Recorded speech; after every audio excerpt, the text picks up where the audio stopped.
Hey guys, what's up? Just wanted to chime in here. Fender now is officially releasing its latest and greatest in the world of digital modeling, and it's what are they calling it? The Tone Master Pro or something like that. Let me tell you why I'm both excited about this and completely hate it. And this is from someone who I just checked out the Andertons video, but I absolutely haven't had my hands on it. I don't think anybody has, unless you've got like millions of subscribers and all that. They get to preview it, not little old me. But here's the deal: I would love to be able to take these modelers and things to gigs, to jams, and replace, the tube amps and all that stuff. But I gotta be honest, and I've had an Axe Effects, and there's nothing for me. Okay, and let's put it out there that I used to be, a professional musician. That's what I did for a living for many, many, many, many years. I would teach, I would play. I've played some big shows in my life and all that stuff. Great, wonderful, fantastic. That's just to say that I have experience with a lot of different types of equipment in different situations. And for me, nothing will replace a tube amp. I'm sorry, I'm not being one of those old sticks in the mud. It's just the feel and the how it reacts in your hands, how simple it is just to turn a knob. And there's a reason why the best players in the world still play through tube amps most of the time, unless the situation it doesn't allow for that.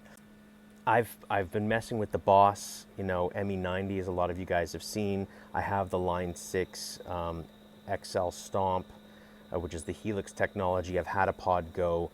Like I said, I've had an Axe Effects, and never mind that the Axe Effects and things like of that level are so complicated and convoluted to go through all the billions of menus. I'm not a menu surfer. I want to plug in a guitar, play, get a good tone, and just, go to town, right?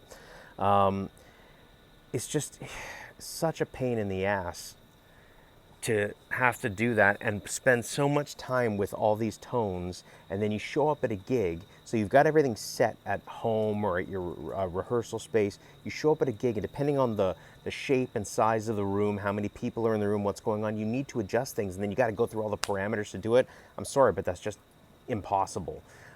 It's not practical unless you're playing in a huge touring rig and you've got a guitar tech to do all that stuff for you, which you'd never really be happy with anyway unless you're doing it yourself. It just doesn't make sense. Whereas with an analog tube amp, you can just turn a knob. Oh, it needs a little less bass today, or whatever the case may be, more reverb, less reverb. I can mess with the pedals. That's why I like the idea of a Boss ME90 in the first place. Now, I will say with the Fender unit, the way it looks right now, and I'm curious to get my hands on it, there's a lot of tactile information, so you can twist knobs essentially, and that will make things, I think, a little bit easier, more realistic. But there's something there. There's a lifelessness to even the Tone Master amps that I've played compared to the real thing. Like, let's just look at the Deluxe, for example. So you're plugging in two side by side. There's even a video that Corey, and I'm going to butcher his last name, so I'm not even going to try, but I'll put a link somewhere.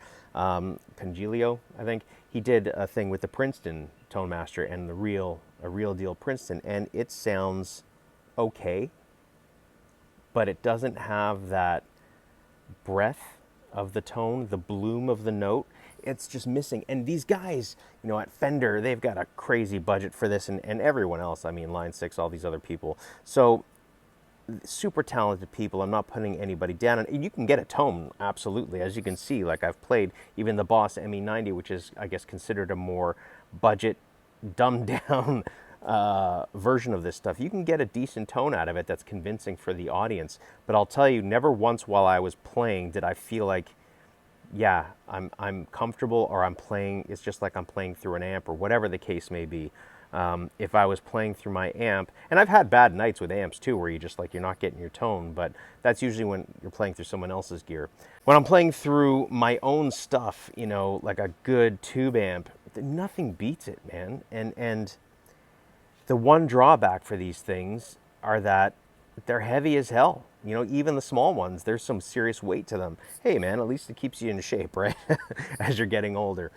But, you know, until they can figure out whatever mathematics they need to work out to really get the room sound and response of an amplifier under your fingers, they can get close. And all these videos and demos, it'll get close. And the guys playing, depending on their level of proficiency and professionalism and experience, they'll be like, yeah, you know, it's totally passable. It's good. It's reliable because you get the same thing in and out every day. And I got to go on tour and we're all in-ear monitors on stage. Sure, like for that thing, I understand it. I get it, but it's not the same. And you ask them deep down, raw and honest, without anything being sponsored, you know, it's not the same. I don't care who you are or what you say.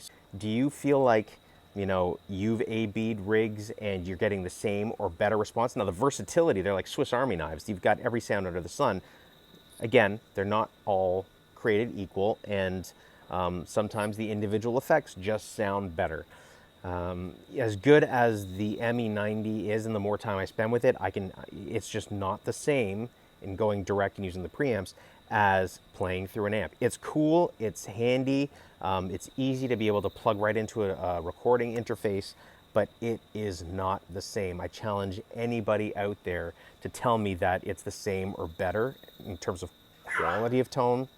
I just don't see it. So leave your comments and thoughts down below. Let me know what you think. Again, I'm open-minded. I'm not dead set on this is my mindset forever, but until I hear it. Another perfect example of this would be the Roland RE 201, 150, whatever, the whole series of the Space Echoes, the old real deal tape echo Space Echoes.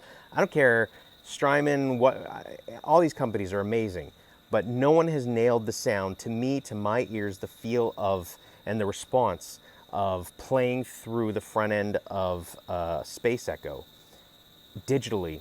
I can't get it. I've tried not all the pedals, but most of the pedals out there, and it doesn't do it for me.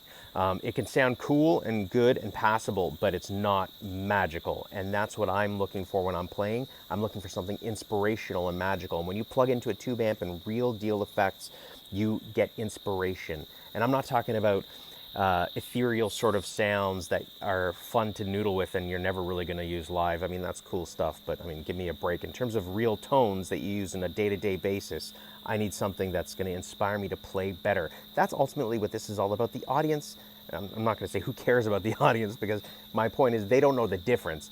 They'll hear the Boss ME90, the Line 6 Helix, the quad core, it doesn't matter, the Fender thing, and they'll be like, yeah, it sounds like I'm expecting it to sound.